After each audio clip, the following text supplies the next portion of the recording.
Okay, so, you've really sent us down a rabbit hole this time with all this stuff about Equatorial Guinea. Yeah. It's like a political thriller, crossed with a telenovela. Yeah. And I, for one, am ready to unpack all of it. Let's get into it. So we're talking about the Baltasar Engonga affair. Right. A scandal that's, really shaking the country to its core. Yeah. And it's really interesting to me just how widely it's resonated online, even outside of Equatorial Guinea. Totally. It seems to tap into anxieties we all have, about betrayal, about power dynamics, those hidden lives people lead. Exactly, because on the surface, you've got Baltasar Engonga, Right. the Director General of the National Finance Investigation Agency, or ANE for short. A&E, okay. In charge of rooting out financial crimes. Right. So you'd think someone in that position, would be squeaky clean. Yeah, you would think so. But then during a corruption raid at his own home, Oh, wow. investigators uncovered a hidden trove of over 400 explicit videos. And these weren't just random encounters. Okay. Many featured the wives of high-ranking officials. Oh, my gosh. Including some in law enforcement, and even connected to the president's family. So that's where it goes from personal betrayal to national crisis, right? Exactly. It's not just the infidelity itself, but what it reveals about the potential for blackmail manipulation. Oh, yeah. And the erosion of trust within the institutions that are meant to uphold the law. It's like a house of cards collapsing. Yeah. Suddenly, families are shattered. Right. Political alliances are strained. Yeah. And there's this sense of unease about who knew what and when. Of course, yeah. Even the president's sister is alleged to be among the women involved. Oh, wow. Which just adds fuel to the fire. Totally. And then there's Baltasar himself. Right. He was initially arrested, then released. Okay. And now reports say he's fled to France. He fled to France. Claiming it's for his child's medical treatment. Uh-huh. But many suspect it's a way to evade those mounting charges against him. That escape to France certainly raises questions about whether he'll ever truly face justice for the breadth of his alleged crimes. Right. Because, remember, it's not just the infidelity. Right. It's the potential embezzlement of $1.2 million in government funds while he was at ANF. That's right. The sources allege he siphoned off those funds for personal use. Yeah. And there's no telling how that missing money might have impacted government programs or services. Right. Plus, there are the potential public health implications to consider, since none of the encounters in these videos appear to have involved any form of protection. Absolutely. And if you look at the sources that detail those financial aspects, you get a sense that Baltasar was operating with a level of impunity that's deeply concerning. Wow. The alleged embezzlement took place over several years, suggesting a systemic failure of oversight within ANF itself. It's like the whole system was rigged in his favor. That sounds like it. And then there's the added layer of complexity with this is charm that some sources mention. It's believed to be a traditional charm used in Equatorial Guinea to attract love, wealth, or power. Interesting. Some suggest Baltasar may have used this charm to manipulate these women. The mention of really brings into focus the cultural context in which this scandal is playing out. Oh, for sure. In Equatorial Guinea, there's a strong belief in the power of traditional charms and spiritual forces. And this belief system adds a whole other dimension to the scandal. Totally. Even if we can't confirm whether Baltasar actually used this charm, the fact that it's being discussed so widely points to something deeper. It's like this scandal is exposing a clash between modern society and ancient beliefs, between the rational and the supernatural. Yeah. And amidst all the drama and intrigue, it's easy to lose sight of the human cost. Absolutely. And that's where the story of Colonel MBA really hits home. Yeah. He's a decorated military officer who discovered that his wife of 25 years, Maria Esperanza, is among the women featured in those videos. Imagine the devastation of finding out that your partner, the person you've built a life with, has been living a double life. I can't even imagine. The sources indicate he's chosen to leave Maria despite her pleas for forgiveness. His story, along with the accounts from other families impacted by this scandal, underscores the profound sense of betrayal that's rippling through Equatorial Guinean society. Yeah. And it's not just happening behind closed doors. Social media has exploded with memes, parody accounts, and heated discussions about infidelity, power, and the erosion of trust. Look, that social media response is fascinating. Yeah. On one hand, you have the understandable anger and outrage directed at Baltasar. Of course. But it's also become a platform for people to share their own experiences, anxieties, and reflections on what this scandal reveals about their society. Yeah. It's gone from gossip to a much broader conversation about morality, accountability, and the consequences of unchecked ambition. Wow. Yeah. You know, it's interesting how this scandal has sparked debate, not just within Equatorial Guinea, but internationally as well. You're right. It's become a global conversation, hasn't it? What do you think is driving that international interest? Well, I think it touches on universal themes, like betrayal, abuse of power, and the impact of technology on our lives. Right. Think about it. This scandal wouldn't have reached this level of notoriety without the viral spread of those videos on social media. Right. It's become a cautionary tale for the digital age. It makes you wonder, what are the ethical implications of sharing such sensitive content online? Yeah. Even if it exposes wrongdoing. Right. Where do we draw the line between public interest and personal privacy? It's a complex issue with no easy answers. Yeah. On one hand, social media can be a powerful tool for holding those in power accountable and exposing injustices. Right. But on the other hand, it can also be used to spread misinformation, shame individuals, and violate privacy. Yeah. This case really forces us to confront those dilemmas. Absolutely. Now let's shift our focus back to Equatorial Guinea itself. Wow. The sources you sent paint a complex picture of a nation grappling with a lot of internal challenges, even beyond this scandal. Yes, the scandal has brought to light the deep-seated issues of corruption, inequality, and lack of transparency that have plagued Equatorial Guinea for decades. Yeah.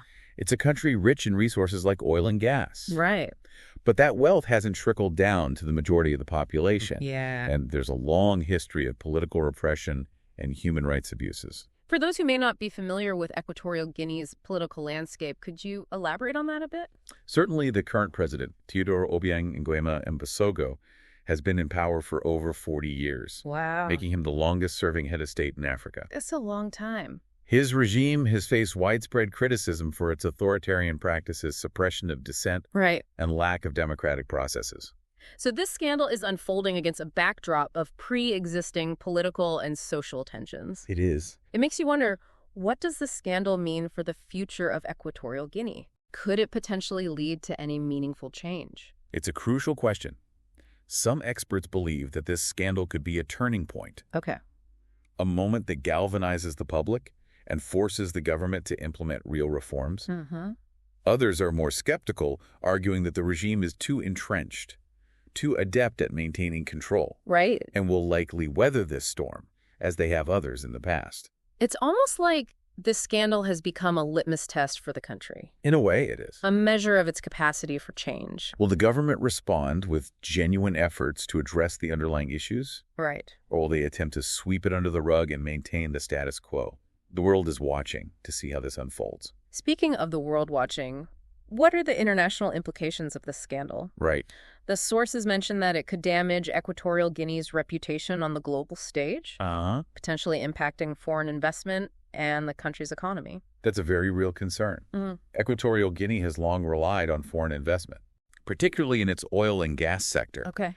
This scandal could make investors wary, especially those who prioritize ethical considerations and good governance. Right. It could also lead to increased scrutiny from international organizations and human rights groups. So the economic fallout could be significant. Potentially, yes. Yeah. And this comes at a time when Equatorial Guinea is already facing economic challenges. Oh, wow. Due to fluctuating oil prices and the global shift towards renewable energy. Right. So the timing of this scandal couldn't be worse. Yeah. It's added another layer of complexity to an already precarious situation.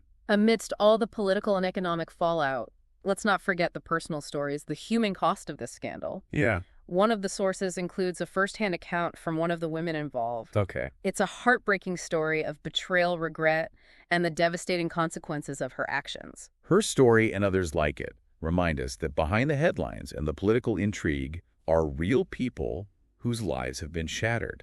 It humanizes this scandal and compels us to look beyond the sensationalism. She talks about feeling trapped in a loveless marriage, seeking validation and attention elsewhere. Right. It's a cautionary tale about the complexities of relationships, the dangers of seeking fulfillment in the wrong places, and the devastating consequences that can follow.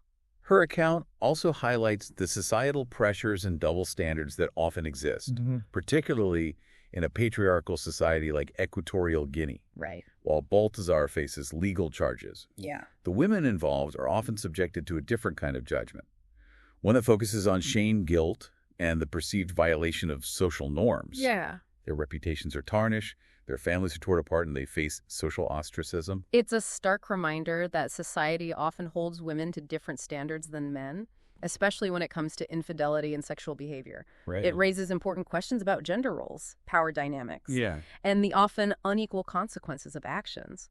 Absolutely. And this scandal has exposed those double standards in a very public and painful way. Her story is a reminder that we need to approach the scandal and the individuals involved with empathy and understanding. Yeah. These women are not just characters in a salacious tale. Yeah. They're real people with complex lives and emotions who are now facing the consequences of their choices that were made within a specific social and cultural context. Exactly. And their stories deserve to be heard and understood, not just sensationalized or used to further political agendas.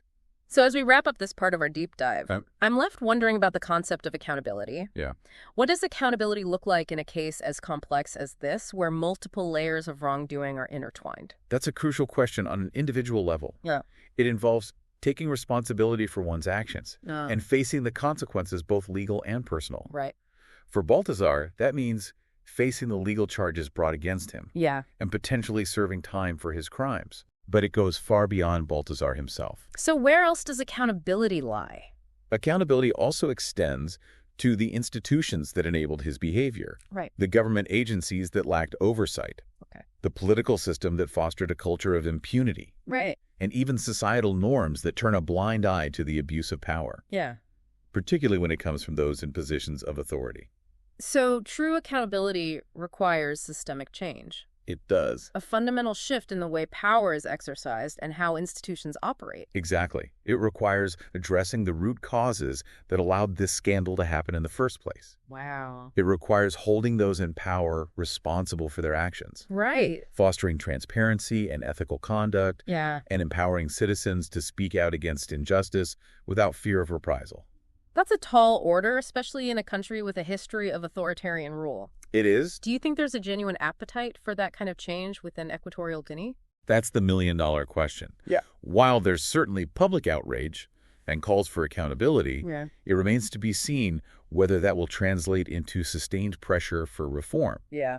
It will require a concerted effort from civil society activists, journalists, and ordinary citizens to demand change and hold their leaders accountable. And what about the role of the international community? What can they do to support those efforts? The international community can play a crucial role by providing technical assistance, financial support, and diplomatic pressure. Okay. They can help strengthen Equatorial Guinea's institutions, promote transparency and good governance, and advocate for human rights. But it's a delicate balance, isn't it? It is. Providing support without interfering in Equatorial Guinea's internal affairs. Absolutely. It's about finding the right approach. Yeah. One that respects national sovereignty while also upholding universal values of human rights, justice, and accountability. This whole situation brings us to a fundamental question. Okay. Can there be forgiveness and reconciliation in the wake of such profound betrayal? Not just on a personal level, but on a societal level? Yeah. We've seen the devastating impact on families. Right. Relationships shattered and trust eroded. Yeah. How does a nation move forward from something like this? That's a deep and multifaceted question. Forgiveness is a personal journey, and there's no right or wrong answer. But on a societal level, I think it involves a collective effort to acknowledge the harm that's been done. Right. To hold those responsible accountable, and to rebuild trust in institutions and in each other. It sounds like a long and difficult process. It will be. One that requires a willingness to confront uncomfortable truths. Yeah. And to engage in open and honest dialogue. But it's a necessary one if Equatorial Guinea wants to heal the wounds of this scandal and create a more just and equitable society. Right. It's about moving beyond retribution and punishment. Okay. Towards restorative justice, toward understanding the root causes of the problems and finding solutions that benefit everyone. You've spoken about the systemic issues that allowed this scandal to occur. What specific steps can be taken to prevent something like this from happening again, both in Equatorial Guinea and in other countries facing similar challenges? That's a critical question.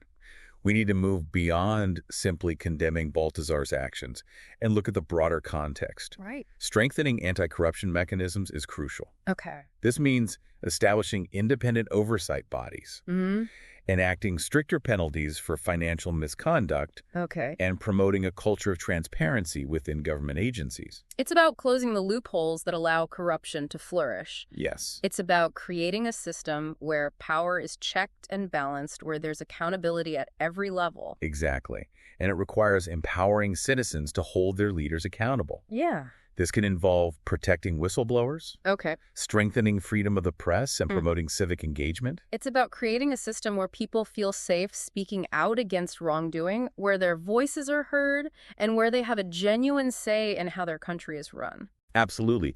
And let's not forget about addressing the underlying social and economic inequalities that contribute to corruption. Right. This means investing in education, healthcare, and job creation, ensuring that the benefits of economic growth reach all segments of society, not just a privileged few. It's about creating a more just and equitable society where opportunities are available to everyone regardless of their background or social status. That's the ultimate goal by addressing these root causes. Yeah. Equatorial Guinea can create a more resilient society. Wow. One that's less susceptible to corruption and abuse of power. Yeah. And this can serve as a model for other countries grappling with similar challenges. This scandal has really shaken things up in Equatorial Guinea. Yeah. It's exposed a lot of deeply rooted problems, brought simmering tensions to the surface, and forced people to confront uncomfortable truths about their society. But it's also created an opportunity for change, a chance to address these issues and build a better future. The question is, will Equatorial Guinea seize that opportunity? It all comes down to choices, doesn't it? It does. The choices of leaders, of citizens, of the international community. And those choices will determine the legacy of the scandal, whether it ultimately leads to positive change or simply fades into the background as a missed opportunity. Exactly. The future of Equatorial Guinea is not predetermined. Wow. It's being shaped right now by the actions or inactions of those who hold the power to make a difference. As we transition to our final part, I'm curious to know what's resonated most with you about this deep dive. Yeah. What stands out as the most important takeaway for you? For me, it's the reminder that behind every headline, every scandal, every political upheaval, there are human stories. Right. Real people whose lives are impacted, whose hopes and dreams are intertwined with the larger forces at play. Yeah. And it's those human stories that compel us to care, to engage, and to work towards a world where justice, equality, and human dignity prevail. It's fascinating how we started with, secret videos and infidelity. Yeah. But we've ended up having this much broader conversation about Equatorial Guinea as a whole. It is interesting, isn't it? It's a testament to how interconnected things are. We've had to touch on the nation's history, its economy, the global oil market, even cultural beliefs about traditional charms. Right. Who would have thought we'd be discussing the intricacies of thises in relation to a corruption scandal? Right. Exactly. But that's what I appreciate about these deep dives. It's never just surface level. Exactly. And I think it speaks to the importance of context. Yeah. You can't truly understand an event like this scandal without understanding the complex web of factors that contributed to it. Absolutely. Now, before we wrap things up, Okay. I want to bring us back to a question that's been lingering throughout our conversation. Yeah. Can Equatorial Guinea truly heal and move forward after this? This isn't just about forgetting or sweeping things under the rug. Yeah. It's about addressing the deep-seated issues this scandal has laid bare. That's a question that's relevant not just to Equatorial Guinea, but to any society grappling with the aftermath of betrayal, corruption, or abuse of power. True healing is a multifaceted process. Right. And I imagine there's no simple roadmap, but based on the research you've done, what are some key elements that would need to be in place for Equatorial Guinea to even begin that healing process? Well, first and foremost, there needs to be a genuine commitment to accountability. And I'm not just talking about holding Baltasar accountable for his actions, though that's certainly crucial. Okay. It's about acknowledging the systemic failures that allowed this to happen in the first place. So that would mean addressing the lack of oversight within ANF, the culture of impunity that may have allowed Baltasar to operate unchecked for years, and those broader issues of corruption that seem to be woven into the fabric of Equatorial Guinean society. Yes, exactly. It's about recognizing that this scandal wasn't simply the result of one man's bad choices. Right. It was facilitated by a system that was vulnerable to exploitation, a system that in many ways enabled his behavior. And that brings us back to the question of political will. Yeah. Is there a genuine desire within the government to undertake such a sweeping reform? That remains to be seen. The government's actions in the coming months and years will be the true test. Okay. Will they implement meaningful anti-corruption measures? Right. Will they strengthen democratic institutions and ensure greater transparency? Mm-hmm. Or will they simply try to weather the storm and maintain the status quo? It's a crossroads for the nation, isn't it? It is. The choices they make now will have a profound impact on their future. Absolutely. And it's not just about the government. Right. True change requires the active participation of citizens. Okay. Will they demand accountability from their leaders? Yeah. Will they push for reforms? Will they hold those in power to a higher standard? So it's a collective effort, a shared responsibility to shape a better future. But what about the women who were caught up in the scandal, whose lives were turned upside down? Yeah. What does healing look like for them? That's a crucial aspect that often gets overlooked. Yeah. For these women, healing involves reclaiming their agency, rebuilding their lives, Okay. and finding ways to move forward amidst the shame and judgment they may be facing. Yeah. It's about supporting them, empowering them, Mm-hmm. and recognizing that they too are victims of this complex web of power dynamics and societal pressures. Their stories are a reminder that healing from a scandal like this isn't just about legal proceedings and political reforms. Right. It's about acknowledging the personal pain, Yeah. the shattered relationships, and the long road to recovery that many individuals will face. Precisely. It's about recognizing the human cost of corruption Right. and the ripple effects it has on countless lives. And those ripples extend beyond Equatorial Guinea's borders, don't they? They do. We've talked about the international implications, Yeah. the potential damage to the country's reputation and economy. Right. What are the lasting lessons here for the global community? This scandal serves as a stark reminder Okay. that corruption is not just a problem confined to developing nations or authoritarian regimes. Right. It's a global issue, Wow. a cancer that erodes trust, undermines development, and perpetuates inequality. Yeah. And it requires a global response, a collective effort to promote transparency, accountability, and ethical conduct in all sectors of society. So it's a call to action for all of us. It is. Not just those living in Equatorial Guinea. Right. We all have a responsibility to challenge corruption, Yeah. to demand better from our leaders, and to support those who are working to create a more just and equitable world. I couldn't have said it better myself. Yeah. It's about recognizing that we're all interconnected. Yeah. And that the choices we make, the actions we take, can have ripple effects that extend far beyond our immediate circles. Right. This scandal, as unsettling as it is, can be a catalyst for positive change, a reminder of our shared humanity and our collective responsibility to build a better future. Well, this deep dive has been quite a journey. We've covered so much ground, from the salacious details of the scandal itself to the broader implications for Equatorial Guinea and the world as we wrap up. I want to thank you for sharing your expertise and insights with us. It's been my pleasure, and thank you for guiding us through this complex and fascinating story. And to our listeners, thank you for joining us on this deep dive into the Baltasar Engonga affair. We hope you found it informative, thought-provoking, and perhaps even a bit inspiring. Remember, the story doesn't end here. The future of Equatorial Guinea is still being written. Right. And each of us has a role to play in shaping that future. Yeah. Whether it's by staying informed, engaging in our own communities, or supporting those who are working to create a more just and equitable world. Until next time, stay curious, stay engaged, and stay hopeful.